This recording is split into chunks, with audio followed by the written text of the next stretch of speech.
Victory or death! Give them hell!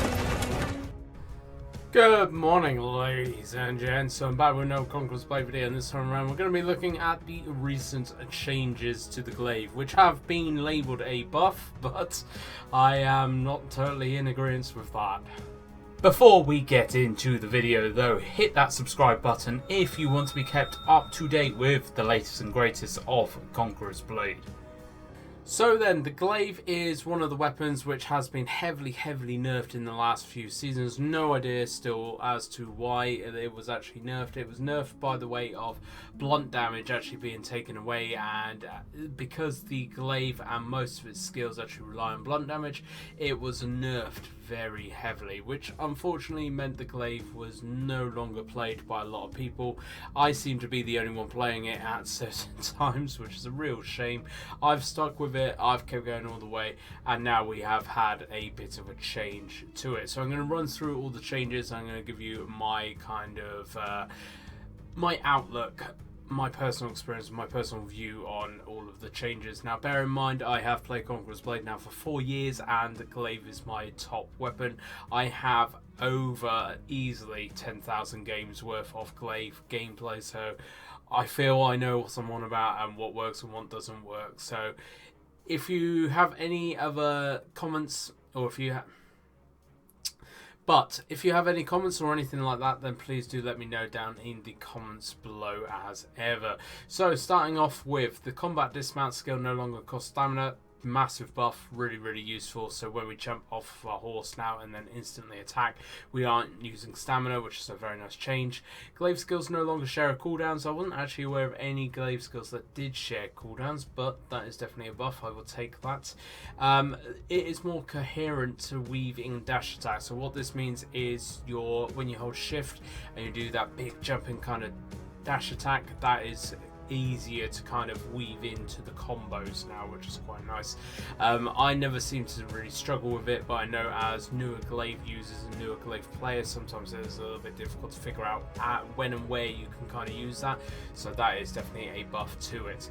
Minimum damage increased to 40%, was 25% when attacking multiple targets. So when you are fighting multiple units surrounding you, your minimum damage will now increase 40% instead of 25%, which is definitely a buff. Definitely a buff. Now, this is where we start getting into a bit of, not nerf, but definitely unneeded changes because nobody uses these skills. So charge is the one where you can dash forward and actually close people down. I do know a couple of people use it, but it is not a very damage dealing skill. It's more about just closing the distance down.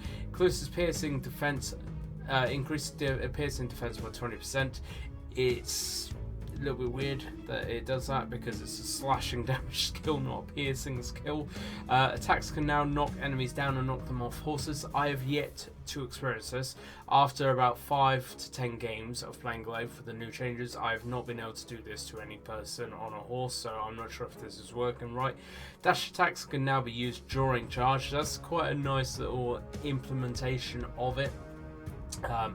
All the slashing damages of the charge skill have actually been decreased, which blows my mind, really does blow my mind. So they have actually decreased it by 20%, which is a huge amount. So charge 2, charge 3, they used to deal 64% plus a certain amount of damage. They only now deal 44% plus a certain amount of damage, which is a very strange change, a real strange change. So they've kind of buffed charge a little bit, but also nerfed it in a sense as well. So if you are one of the very few and far players that are playing with charge, you will have noticed that you should be able to knock people off your horses, although again I've not been able to do this yet, but you will notice that the damage from the skill, which already was quite a low damage dealing skill, it now deals even less damage, which is really odd.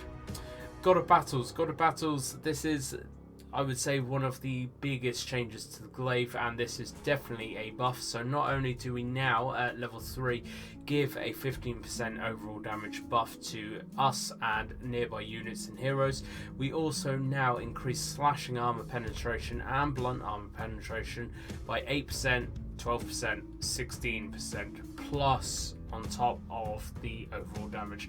Very, very good buff that is definitely needed for God of Battles. It really makes it worthwhile to have in your rotation.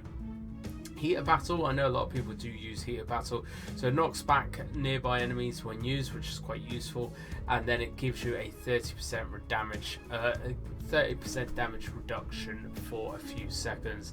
Quite useful because people use this to kind of pop and just get out of a situation. Very, very useful skill to have. I don't use it myself, but I have heard people that do use it, and they do swear by it, so that has been buffed a little bit, which is nice to see.